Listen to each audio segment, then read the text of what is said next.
Pag-ibig Housing Loan Tip Vlog number 3. Hi guys! I'm back. This is Rep Corrine, your real estate partner. So I keep receiving questions if how they will be approved through Pag-ibig Housing Loan. So what are the requirements? So the basis in the determination of the approved loan value is the amount applied. So it depends if it's under developer or direct to the owner. So pila ba ang amount sa property? If sa developer, that's 100% amount of the property minus 10 to 20% equity or down payment. Again, si Pag-ibig dili siya gapa-loan og 100% value of the property. Only mga around 80 to 90% depending with the appraisal value. Okay? Next is the capacity to pay. Of course, that's very important since that will be the time you'll be providing your pay slip, your proof of income, your income tax return if you are locally employed.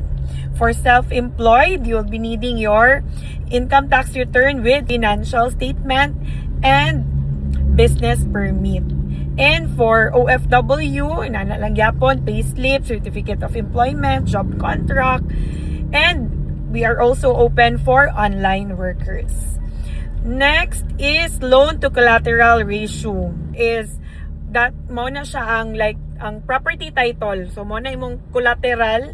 So pag loan take out nimo ana, nanay naka-annotate that property is under your name with the annotation of Pag-ibig Fund. Next is the selling price or the actual need. So mo to siya the actual appraised value of the property. So nana sila appraiser si Pag-ibig. So the maximum loan term of payment is 30 years, but it depends with the age of the principal borrower. If you're already 40 to 60 years old, mga shorter term na ka. But if you want to avail the 30 years to pay, you should be around 35 years old and below. But of course, lower ang monthly amortization for longer term. But higher the interest since annual ang interest rate ni Pag-ibig. But of course, if shorter term, lower ang interest. However, higher lang din ang iyahang monthly amortization. So follow me to know more about Pag-ibig Housing Loan. So when's the best time to invest?